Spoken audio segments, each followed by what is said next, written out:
I'm Sarah Wilson and you're listening to the Roots and All podcast. I'm here to help you get growing.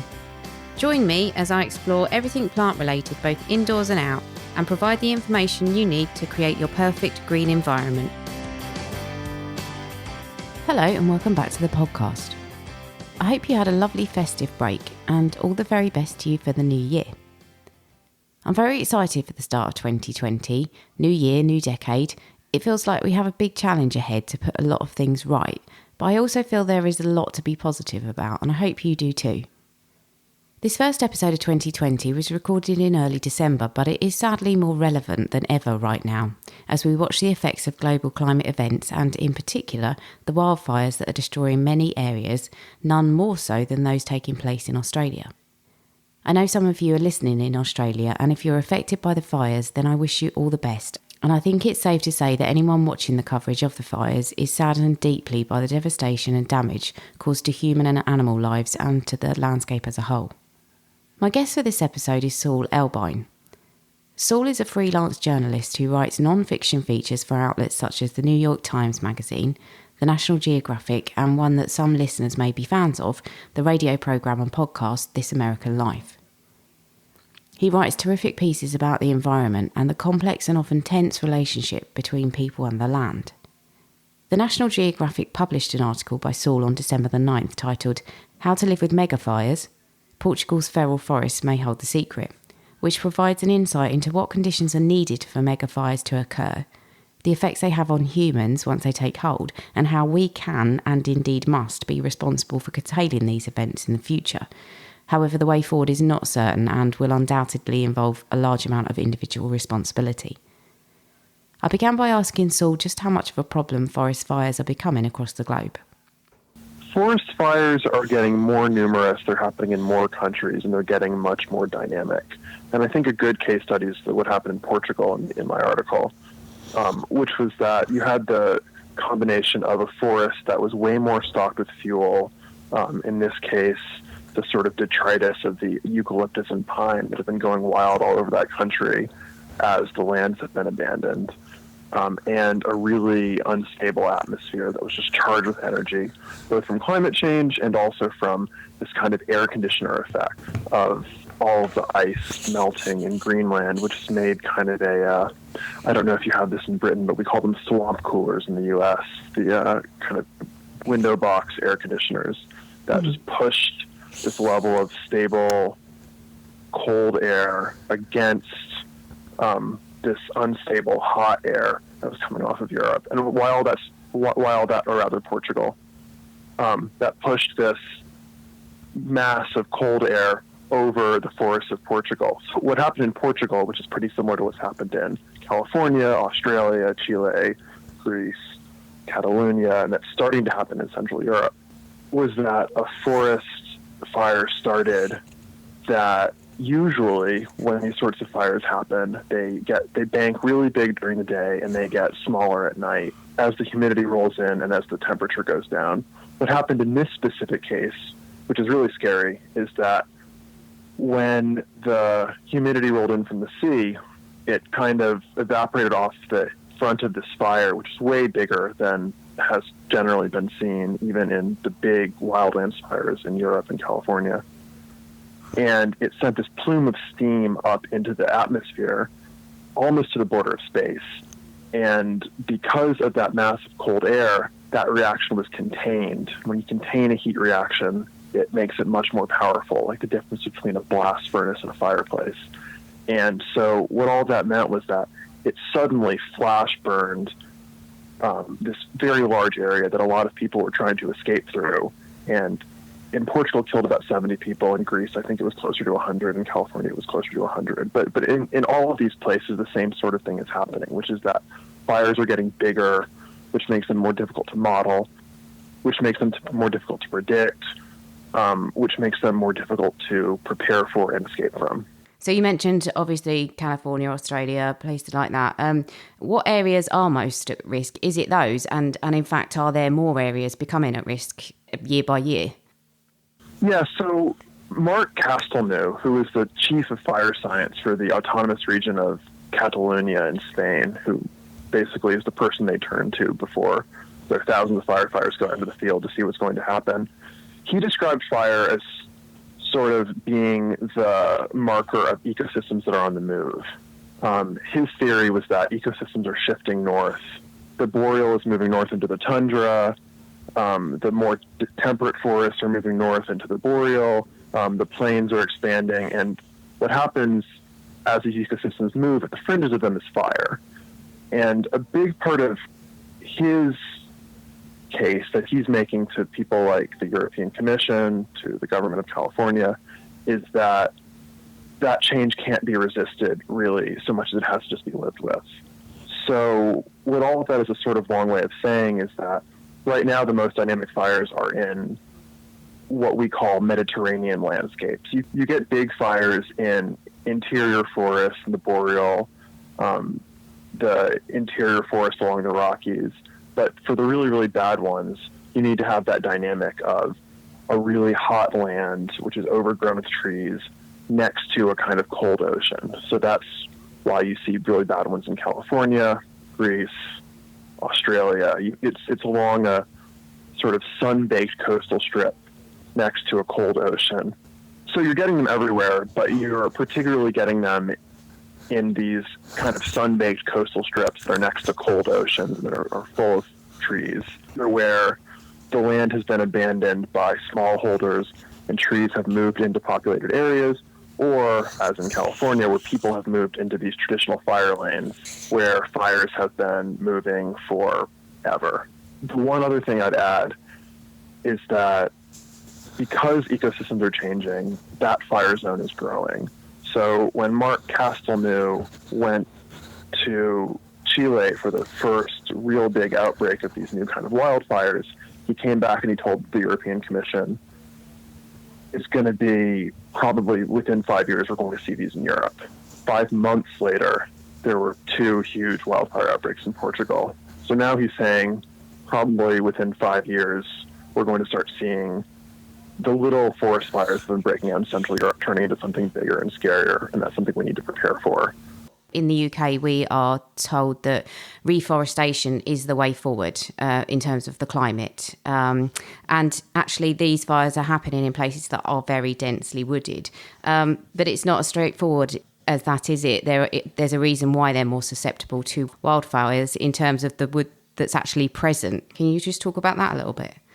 I think the thing that people need to kind of subconsciously do every time they hear about a tree planting program is they need to be a little bit more savvy, and they need to say, okay, what kind of trees, how are they being planted, where are they being planted, and why are they being planted? Because you addressed a couple of related but distinct issues. One of them are tree planting programs, which in industrial forestry is just generally how you bring back the next harvest. And in places like the US, Finland, Germany, where industrial forestry is really highly developed, it's almost treated like a crop. So a fire in a young, managed pine plantation is just going to burn through everything if the fire is hot enough and the pines are small enough that their crowns can easily be reached by the fire. And that's a problem with tree planting, and that's a distinction between a tree farm and what we would actually think of as a forest. So that's one problem. I mean, the other problem is that forests in general, be they natural or artificial, are often really, really stocked with fuel. In the United States, that's been because we've had 50 years of a very stringent fire suppression regime, which has stopped the small fires that help prevent big fires. There's been a correction underway now for about a decade, which is sort of slowly filtering out to the various hinterlands. But that dynamic of unmanaged, uncontrolled landscapes that lead to unmanageable and uncontrollable fires is the thing that I think we need to be concerned about, which is why in my story, a lot of the Portuguese and Spanish fire chiefs were saying what we need is not just better ad hoc fire suppression, we need to actually have more people out in the landscape caring for it in various ways. And there's various things that they suggested. One was a more year-round approach to fire suppression, in which even not during the fire season, firefighters and volunteers are out preparing the land for the inevitable fire. But the big thing that they suggested is more or less a return to the forest. That the one thing that keeps forests well managed is if they're being utilized in a small scale and sustainable way by people who live off of them. So in the Mediterranean, this looks like small scale animal husbandry in the forest. It looks like having some olive groves breaking up these masses of trees. It means maybe some small scale biomass harvesting. But what all of that does is, first off, it puts eyes on the ground. And second off, it helps to break up what are now these huge feral forests that are spreading in the absence of any real control and that are a real fire risk. And are they a fire risk because of the species that are present or popping up? It's a bunch of different things. So there are some species like eucalyptus, which is from Australia but has been brought all over, and pine, which is from all around the Atlantic but again has been brought all over. Both of those species like to spread by fire. They are adapted to it. In the case of eucalyptus, a eucalyptus tree can burn to the ground and it will send up a green shoot within a few weeks after the fire, which is a really good strategy for colonizing new territory full of trees that aren't as resilient to fire. There are some species of pines whose cones only open in fire. So to some extent, this isn't even really a problem. It's just ecosystems adapted to fire are ecosystems adapted to fire. And if you know that and you can live with that, then that's not really an issue. Where it gets to be a problem is where people don't know that and aren't used to living with it. But we have to distinguish, too, between fires that are happening in places where they're fire forests, as I like to think of them sometimes, forests that are adapted to fire, and then the fires that are happening in places that kind of aren't, which are at the fringes of these moving ecosystems. Well, actually, as you were talking, I thought it was interesting because in your article you interview Philippa Rodriguez, and she mentions that she's actually thinking about moving away from her rural home and moving closer to the city because of safety issues. So is the Portuguese government asking people to move into areas to manage them where actually other people are moving out because they're concerned about their well-being? You know, with Philippa, it's a really complex thing that you actually see all over rural areas, all over the developed world, which is that it's hard to make a living in the rural, which is part of the reason why people are leaving, which is part of the reason why forests are coming back, which is part of the reason why fires are getting worse, which is part of the reason why people are leaving. You can't really, I think, decouple those things from each other, though. I mean, if Philippa's friends were all still there and she had a good job that she didn't have to drive a long way for, then she probably could more easily weather the fire risk. And that doesn't mean the fire risk would be any better. It just means that there's this sort of larger decomposition that's happening in rural areas around the world, and fire is one marker of that. But I think it should be seen as like the nexus of a bunch of different complex factors. Mm-hmm. As far as what the Portuguese government is asking people to do, the Portuguese government isn't per se asking or incentivizing people to move out into the rural. But one reason why that is, and one real stumbling block in land management in a lot of places like Portugal, where settlement is very old and families have been there for a really long time, is that the land is so fragmented in terms of owners and is so, I don't know how better to say it than off the books. The land rolls are really, really old. They're really, really inaccurate. They'll say things like, this is John's property, which is bordered by Rodrigo's property, which is bordered by Elena's property, which is bordered by a river, which is bordered by a road. And that roll was entered 70 years ago. All those people are dead. It's not clear which road that is, and the river's dried up. I mean, that's a little bit of an extreme example, but that's basically the problem that people are dealing with in Portugal and to some extent in Spain and Greece. And in order to have any kind of national land policy, you need to have a map. Right across from Felipe Rodriguez's house, there's a big parcel of eucalyptus. It's not legally allowed to be there. One of the fire prevention measures that the Portuguese government put in was that none of these fire-loving trees within 100 meters of a settlement.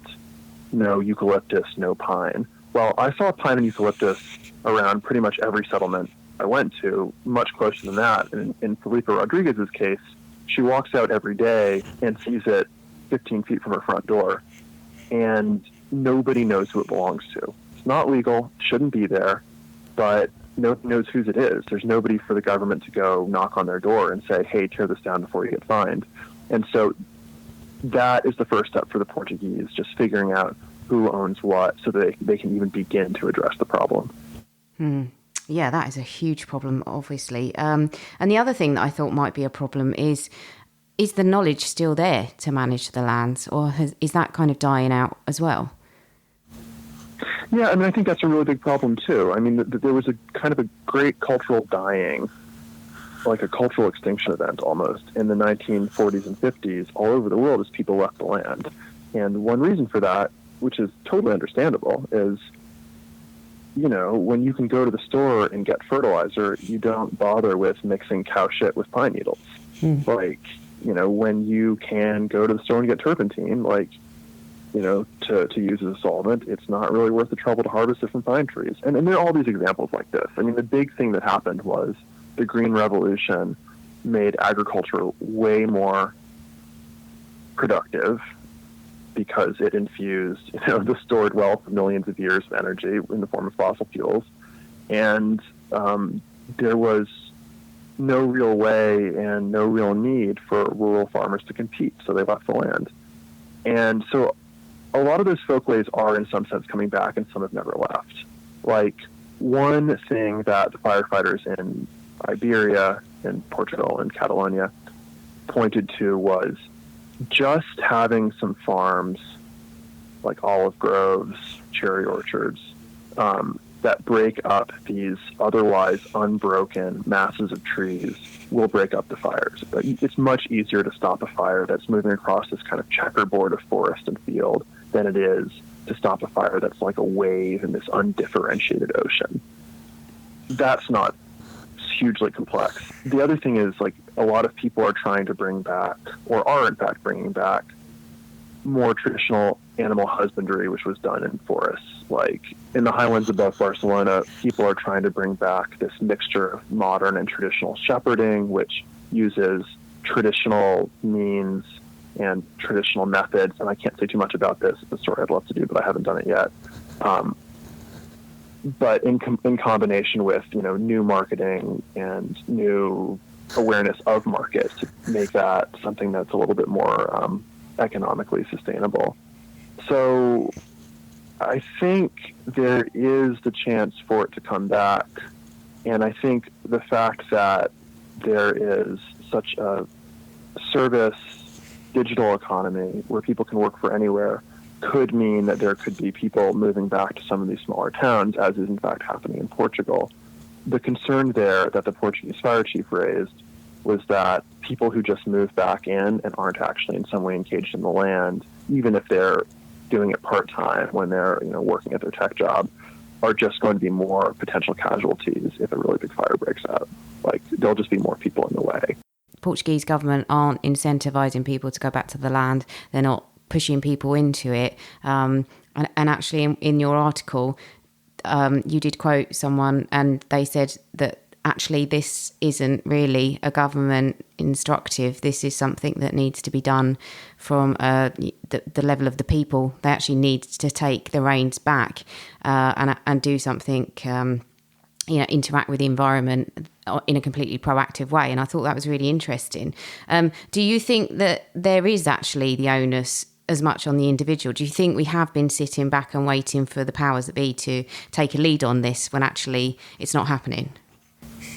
I think the real trouble that we're facing is that most people are not in a position to put hands-on solutions into practice because so many of us are generations off the land. Like in my case, my probably great-great-grandparents might have been farmers in Eastern Europe. My grandfather ran a dairy, but probably lived in a town, and everyone since then has lived in big cities. So, I mean, I didn't start to learn a lot of rural concepts until I learned them in Spanish, like rural and land management concepts, geographical features. Maybe I'll be able to think of an example while we're talking about this.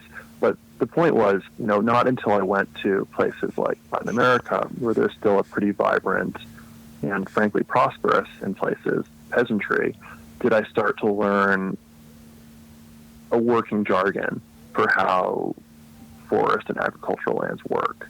And I bring that up to say I spent the first 15 years of my life living in what I now know is the world's largest tree farm, or one of them, in the American Southeast. I mean, I just didn't even see it. And so I think it's hard for people to put firsthand solutions into practice in any of this when they live in cities. As far as whether we've waited for other people to fix it for us, though, I think that's a pretty apt statement of the larger crisis. I think there is very little practical leadership. I think all solutions that are offered are solutions of consumption or solutions of basically identity. I think there's been a ton of time wasted arguing about these sort of tribal politics around climate change, which haven't really done a whole hell of a lot of good. And I do think that there has been a lack of bubbling up from the grassroots that I would like to see. I don't know quite how that would happen, but I would want to see something much more like, people out in the wildlands innovating and focusing on what they themselves can do versus this focus on, arguing about national politics, which ultimately have relatively little impact in the lives of most of us. Let me just add one caveat to that too. Like, it's really easy to just, to sort of like launch a Jeremiad against other people and the way that they live their lives and the way that we live our lives. And I want to be clear, it is a we. The sort of sclerosis at the top, if you want to call it the top, and the sense of unease and malaise at the bottom are kind of the same thing. And I don't want to call other people out because I think this is something that, I'm implicated in as well. Like, I think it's very hard to look at the big thing, but I think we still have to. So is it lethargy or just lack of knowing where to start? Or do you think a lot of people don't actually understand the scale of the problem still? I think it's all of those things. I think it's mostly that people don't understand. I mean, I think, and it's also who are people. Like, I think one thing that we're kind of talking around here is that wildland management has been really professionalized over the last 100 years, which is great in a lot of ways. There's a lot more science than there used to be. But also there's a sort of practical hands-on knowledge that has been lost, and where it's been kept in the service of these basically industrial forest products. The people who have what Nassim Taleb calls skin in the game, the people who actually are living and dying based on the decisions that they make in terms of management, are either wildlands firefighters in the terms of literal living and dying, and more figuratively and more pervasively, the managers of industrial forest plantations. Like, there's not too many smallholders anymore whose, in the aggregate of their decisions, can help create something new. And I want to be clear, we shouldn't idealize the era of smallholders. I mean, there is forest in central Iberia, in the Iberian Peninsula, for the first time now in thousands of years. I mean, it was basically all gone when people had to live off the forest. And one of the kind of dirty ironies of forestry in Europe is that probably all of the forest would have been lost if the steam engine hadn't been invented and we hadn't switched to coal. I mean, that had a lot of really ugly downstream effects. It had a lot of, really, I don't know if we'll say positive, but definitely powerful effects. But it definitely also saved the trees that were otherwise going to be used as fuel. So, I mean, I don't think that we should, idealize the pre-industrial world exactly. But I do think there's a lot that we can learn from it. And I think the more firsthand knowledge that people are able to get about how these systems work, the more they'll be able to, do an accurate seat of the pants, gut bullshit check about things that they're being told. And I think one place where I see this a lot now is, by now pretty much anyone who's hip to these issues is aware that trees are made of carbon, and they're aware that as trees grow, they pull carbon from the atmosphere. And probably they can go the next step and say, if trees burn, they release that carbon back into the atmosphere. The thing is, one of the really popular offset programs that's used, that will just get, marketed to you kind of all over, is tree planting as a carbon offset. So, as I said earlier, I think when people hear tree planting, it's very easy to hear, oh, trees are good because, we live in cities. Trees are good, because there aren't very many of them. And the ones that we see are pretty well managed by, again, professional groundskeepers. As I said before, I think one thing that helps, and that will help, I think, spark the curiosity that helps people learn, and I'm speaking from personal experience here, is to start asking questions like, you hear tree planting program, your gut feeling maybe is more trees, great. But go a step further and say, where are the trees going to be? What kind of trees are they? For example, are they trees that, suck up more water than that place maybe has to offer, like eucalyptus trees? Are they being planted? Or is a forest that's already there being sort of encouraged to expand beyond its borders, as most forests will, if given the opportunity? How are they being cared for? Are they being cared for? I think these sorts of questions start to move us past the kind of knee-jerk environmentalism versus development notion that a lot of us who grew up after the 70s got in school, which I think is a simplified model. I have a forthcoming series in National Geographic on these forestry issues that really delves into some of the complications of our modern system of forestry and where it's going.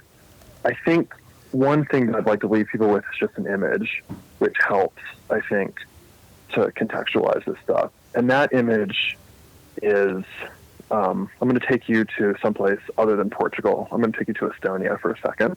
And in Estonia, there's this very, very old forest religion that probably precedes the invasion by the Teutonic Knights in the 13th century.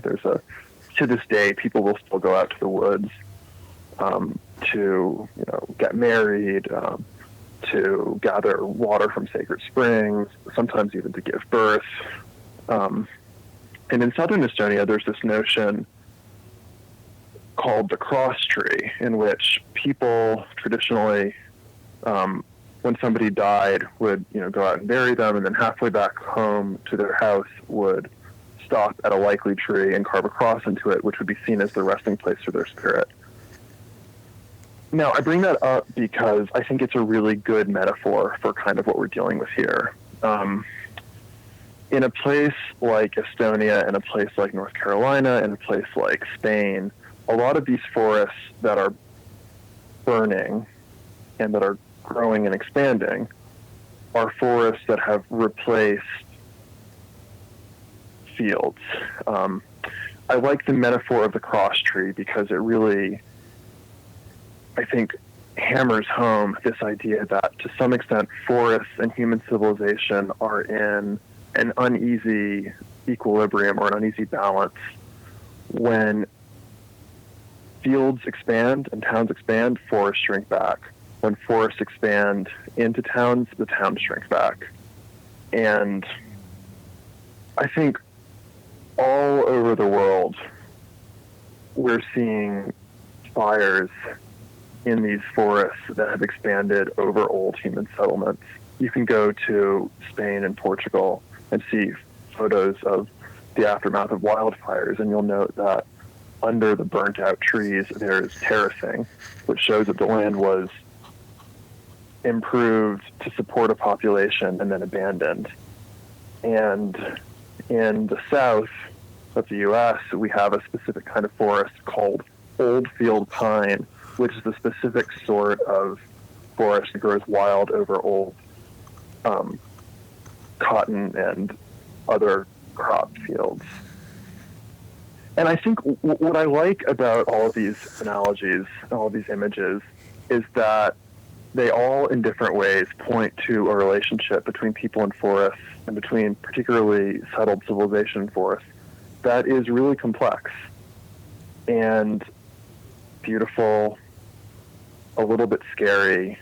The connection between, the life of humans and the death of trees, and the life of trees and the death of humans, is, I think, something of the kind of a holy terror that this topic ought to provoke in people, which I think, frankly, makes it a lot more interesting. I mean, I think if I were, going to suggest one thing, it would be more awareness of the kind of flesh and blood reality that all of this moves around, rather than the kind of bloodlessness that comes with, buy some carbon offsets to pay for your plane ticket. I mean, so much of this is mediated for so many of us through these very, very abstracted means. And I think one thing that really helps, and that has really helped me, is to kind of begin to fall in love with that more wild and terrible quality that comes accompanied by the wildfires, but that also comes with a world that is changing in ways that are, I think, impossible to predict, and that really can only be experienced. Mm-hmm. Yeah, I think that's beautiful. Thank you. It's like a kind of combat stroke dance routine when humans rub up against nature, but it's who knows where it's going. Would you like people to go to your website? Yeah, they can find my work at www.saulelbein.com, and they should know that I'm, this is my area. I've been writing about this in various ways for 10 years. I can find a lot of other stories around forestry and the human relationship with forests on my website, and they'll be able to see a lot more in the coming months. And if you'd like to visit Saul's website, it's saulelbein.com, Elbein spelled Elbein, and of course there will be links to his website and work in the show notes. Thank you to Saul for sharing your knowledge on this relevant and frankly terrifying topic, and thanks to you for listening. I know the break was short, but it's good to be back, and I have lots of brilliant content already lined up, so please subscribe wherever you listen to podcasts, and you won't miss out on any of it. Catch you next Tuesday. You can download or listen to the podcast direct from the website www.rootsandall.co.uk, where you'll also find my blog and a sign-up form for the newsletter, which gives you a weekly roundup of content, plus the inside scoop on things like upcoming guests. Or you can subscribe wherever you normally get your podcasts. Email me with comments and feedback at podcast@rootsandall.co.uk. Follow me on Twitter, Roots and All, Facebook, Roots and All UK, and Instagram, Roots and All Pod. But please also check out my Patreon, where you can make a one-off donation or take out a monthly subscription to help support my work, because if you like what I do, please help me to continue doing it. Even if you make a one-off donation of £1, trust me, it all helps, and I will be immensely grateful. So please go to Patreon and search for Roots and All.